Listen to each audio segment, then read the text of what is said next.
bem-vindo à aula 3 do artigo Unix Time Sharing System. Continuando, o sistema de arquivos também tem alguns outros detalhes importantes. Na questão da leitura e escrita, existe um buffer para quê? Para melhorar o desempenho. O que é a ideia? Ao invés de você só ler um bloco do disco, você pode ler ao lado também. Por quê? Porque se tiver localidade espacial, você já vai ter lido o dado. Então, ele já chama de prefetch. Ele já busca os dados vizinhos, né, e coloca no buffer, que é tipo uma cache, para a questão de otimizar, melhorar o desempenho. Porque se precisar do dado vizinho e existir localidade espacial, o dado já vai estar em memória. O artigo também fala sobre checagem de consistência. A gente vai cobrir mais em detalhes mais para frente no curso. Outro aspecto são sobre os arquivos especiais. Vocês estão lembrados que são arquivos especiais? Então, por exemplo, mapear para ler um hardware específico. Por exemplo, por querer ler um mouse. Tá? Então, como é que o Unix faz? O Unix implementa arquivos utilizando o inode. E aí o inode vai conter um bit especial que vai dizer se aquele arquivo ele é um arquivo especial ou não. Ou seja, se é um arquivo para mapear hardware. E aí também ele vai ter dois números. Vai ter um número que é o major e outro que é o minor, que esses dois números juntos formam uma tupla que vão compor qual que é o tipo de hardware e qual hardware que é. A questão da implementação do mount, como é que ele é feito?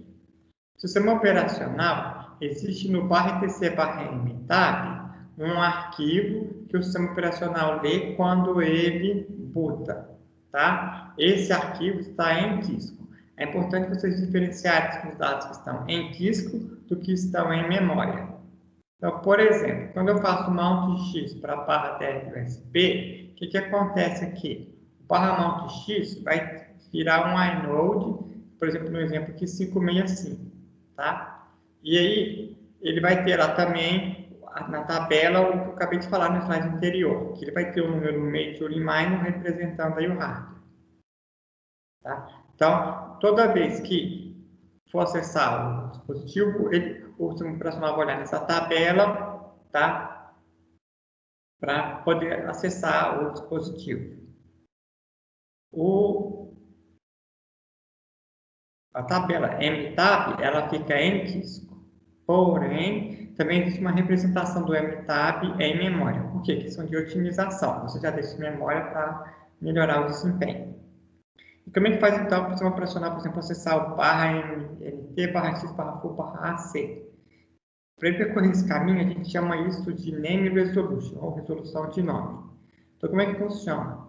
Primeiro, o sistema operacional ele tem que ir na raiz. Então, ele vai no barra, né? E vai olhar pelo diretório root para ver se existe o diretório mount, que é um arquivo que vai ter dizendo quais são, foi da aula passada, né? Você vai ter uma tabela que indica que é o diretório. Depois, se você acessar o barra, vai ter que existe o diretório mount. Dado o mount, ele vai acessar a tabela do diretório mount, vai ver que tem o diretório X. Do X ele vai no full, e aí no full ele vai ver que tem o arquivo a.c. Então, percorrer isso tudo aí a gente chama de resolução do nome. Ele começa da raiz. A parte de gerência de processos, a gente tem três conceitos importantes. A gente tem programas, imagens e processos. Quais são as diferenças entre eles? O que é um programa? Um programa é a representação em disco, tá? Então, o que vai ter? Por exemplo, quando você compila um código e gera um executável, você vai gerar, por exemplo, a.out. O que vai ser esse executável? Ele vai estar no formato que a gente chama de ELF. Então, esse arquivo ele vai ter um cabeçalho ELF, vai ter uma tabela de cabeçalho do programa, aí vai ter um ponto text, que vão ser o conjunto de instruções do programa. Vai ter um ponto RO data, que são read-only data, ou seja, dados apenas de leitura, que são constantes. Depois você vai ter uma seção para dados e vai ter uma tabela de seção para adicionar, de cabeçalho para você quiser adicionar outras tabelas. Então, um programa, gente, ele é armazena no disco, né, um conjunto de instrução, no formato ELF. Já como é que você pega o programa e carrega ele em memória, como é que ele fica? Aí a gente vai ter a representação em memória da imagem do programa. Tá? Hoje em dia, o programa ele utiliza o sistema de memória virtual. Então, e hoje em dia o tamanho do programa é 2 elevado a 32, ou seja, dá 4 GB. O que a gente vai ter? A gente começa com o endereço 0, lá embaixo, e vai até o endereço lá de 4 GB. Os 3 primeiros GB são do espaço de usuário. O outro 1 GB é no espaço do kernel, tá? O usuário não pode ler nem escrever nesses endereços. Se ele tentar fazer isso, vai dar segmentation fault. Esse endereço é usado, então, para o sistema de paginação de memória virtual para alocação das páginas. Okay? O que mais que vai ter o programa em memória? Primeiro, ele vai ter o text. Como eu falei no slide passado, o text vai ser o conjunto de instruções. Tá? Então, é a imagem do binário do conjunto de instruções. Depois vai ter um espaço para dados, tá? Mas esses dados são para variáveis estáticas e inicializadas. Depois vai ter um conjunto para dados, mas que ainda não foram inicializados, eles começam com 0. Depois vai ter um espaço que a gente chama de heap. Esse espaço aqui do heap, ele é dinâmico, é onde você aloca. Por exemplo, quando você faz lá malloc em C, você está alocando o endereço, é aqui que você está querendo, você está pegando o endereço do heap. O heap ele vai subir. E na outra ponta da memória, a gente tem o que a gente chama de pilha. Para que serve a pilha? A pilha, por exemplo, serve quando a gente faz uma chamada de função. Você vai ter que salvar qual função é que chamou, né? Aí vai ter que executar e você vai ter que ir empilhando os parâmetros e o processamento. Então, a pilha está aqui. Pode ficar a pilha desce e o heap sobe. Esse espaço aqui, então, é alocado dinamicamente. Repare também que nos programas Linux, o endereço 0 está em branco. Por que disso? Porque é muito comum o programador alocar com um ponteiro nulo. E aí, quando você tenta acessar aquele ponteiro nulo, ele vai acessar a posição 0. E aí, então, ele está fazendo algo inválido. Então, para evitar esse tipo de erro, o sistema operacional não aloca na linha 0, porque quando aloca na linha 0, ele sabe que está acessando um ponteiro nulo.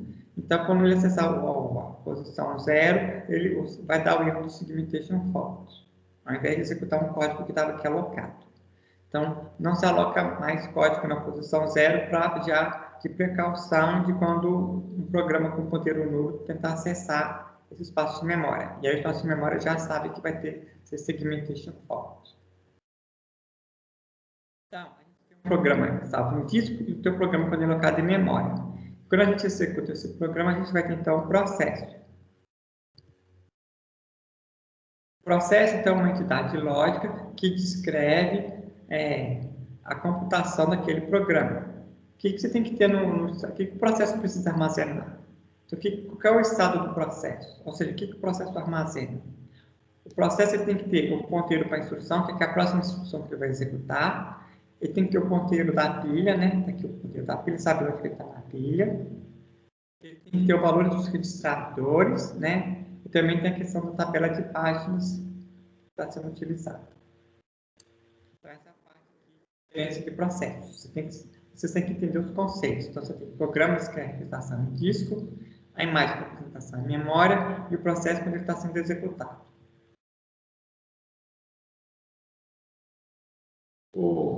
A gerência de processo possui uma API que a gente chama de System Call. Então, a API do sistema operacional a gente chama de System Call ou syscall. E aí existem 3 funções aí no Unix. A primeira chamada de função é o fork. O que o fork faz? O fork é um clone. Ele vai copiar o processo que chamou ele e vai replicar. E para que para você executar o fork, você tem que estar executando o processo. A próxima chamada é o exec. O exec, o que a gente faz? Ele vai reescrever o endereço, o espaço de endereço. E a terceira chamada é o wait. Ele faz, o processo do pai esperar até a criança finalizar a computação. No Unix, ao criar um processo, ele separou, então, você tem que fazer primeiro um fork, você vai clonar o processo, depois você executa o exec, você vai colocar o processo que executar naquele espaço clonado. Aí minha pergunta, por que no Unix a gente tem fork e exec? Qual seria uma outra forma de fazer isso? Uma outra forma de fazer isso seria, em vez de ter dessas duas funções, ter uma função só. Seria a função create process, ou seja, você vai chamar uma função create process que vai fazer tudo. Tá? Então, por que diabo você tem duas funções? Tem que fazer fork e depois exec, em vez de só fazer create. Então, isso tem a ver com o design do Unix. Isso, então, é devido à questão da implementação do shell. Então, como é que funciona o shell? O shell, ele executa elementos de comando, tá? Então, ele implementa entrada e saída e até o programa ser completado. O shell, ele é um programa que ele vai ler da linha de comando. Por exemplo, se for na linha de comando aqui, digitar pontual, você vai executar um programa. Então, o que acontece quando você faz a pontual? Primeiro, o processo pai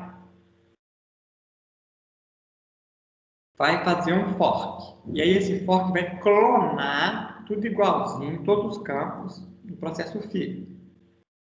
Tá? Aí o processo pai vai ficar na espera. O processo filho depois vai chamar então o exec. O que o exec faz? O exec vai copiar os dados do novo programa que você quer para o espaço de endereço dele.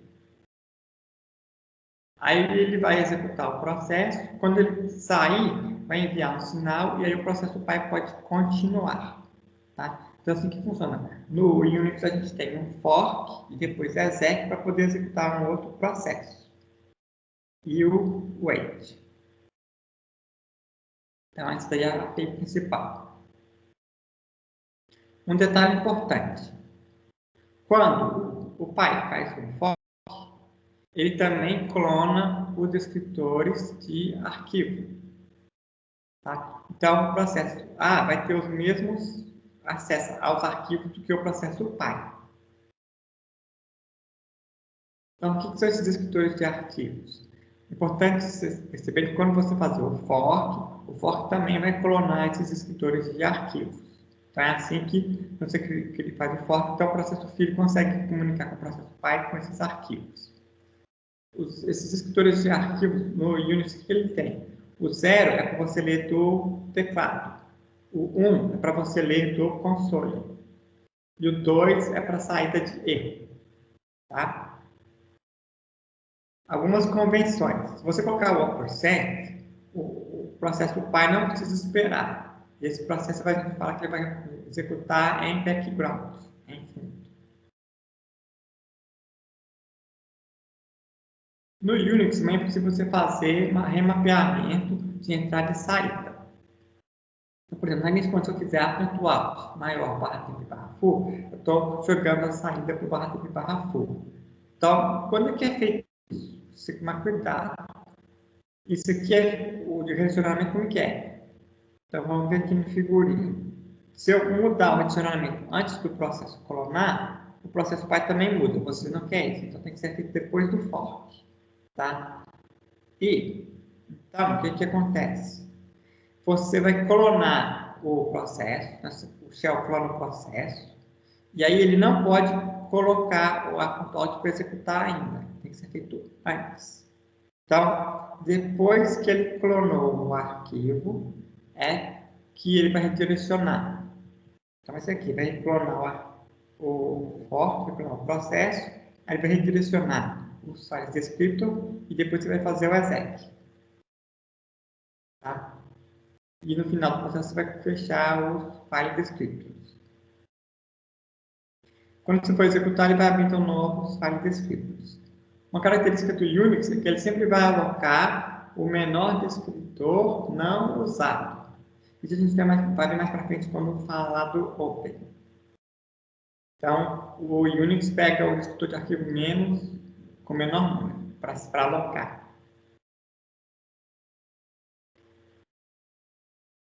Como é feita a comunicação entre processos? Então, por exemplo, o que vai acontecer quando eu executar o comando da parte? Eu vou executar ls pipe pr para impressora. Tá? O que acontece? A primeira coisa que o shell vai fazer, o shell vai fazer um fork de que? Dele mesmo. O shell não faz um fork do ls, isso é errado falar. O fork ele é uma clonagem. Então, o shell vai fazer um fork dele mesmo. E depois que ele vai fazer o exec, ele vai colocar o código de instrução do clone, que é o código do ls no clone. E a questão do pipe. Então, o que acontece primeiro? Primeiro, o shell S1, ele vai criar o pipe. Aí, depois, ele vai fazer o fork. Tá? O que acontece? Por que ele faz isso? Porque, vamos voltar aqui, ó. Porque quando ele faz o fork, ele também vai clonar os descritores de arquivo. Então, o pipe é um descritor de arquivo. Então, ele tem que criar o pipe primeiro, para poder ser clonado para o outro programa. Então, o shell S1, ele cria o pipe, depois ele faz o fork. Aí vai criar o S2. E aí, ele ajusta o pipe para comunicar do S1 com o S2. E depois ele faz o exec do ls. Depois, o shell S1 faz um outro fork para criar o processo PR. Repare que o processo S3 também vai ser criado e aí ele vai herdar o pipe do S1, igual o S2 herdou o pipe do S1. E antes de executar o ls, ele mudou a entrada e saída aqui do S2. Antes de executar o S3, ele vai também mudar o pipe do S1, só o S2 conversa com o S3. Depois ele vai chamar o exec do PR e ele vai executar o PR. Tá? Então, dessa forma, ele consegue fazer comunicação entre processos. Qual que é a limitação disso? A limitação é que os dois processos aqui têm que começar ao mesmo tempo, porque eles têm o mesmo parente. Tá? Então, aqui o LSU não começa e termina depois do último PR. Na verdade, os dois processos começam ao mesmo tempo. E toda vez que o LS executar e jogar algo no pipe, o processo no pipe aqui, do S2, o S3 vai receber. Assim que funciona. Além disso, a gente também tem a hierarquia de processos. O processo de hierarquia começa com um programa que se chama init. Tá? Então, aqui tem um exemplo. O shell lá fez o processo ls e o PR. Tá, mas como eu falei lá no início, né, o fork precisa de executar um processo para criar um processo. Então, tem um problema de inicialização. O que vem primeiro? O ovo ou a galinha, não é isso? Então, aqui, como é que um processo pode criar outro processo se o processo tem que estar rodando? Certo? Então, para resolver esse problema, tem um processo que é chamado de init. E esse processo não é criado com fork nem exec. Esse processo ele é criado de maneira manual, né, pelo sistema operacional. Tá? Então, você cria primeiro, de maneira artesanal, um init. Aí, o init, quando ele começa a executar, ele vai criar vários processos de login. No exemplo que eu coloquei 2, mas ele cria vários. E aí, cada login que você poder logar, ele vai criar um shell. E aí, cada shell você pode criar vários processos. Por exemplo, o ls e o PR. O que a gente tem aqui? A gente tem uma hierarquia do init, login, shell, PR. Tá? Então, essa é a questão aí falando do time sharing Unix, dentro de processo e arquivo.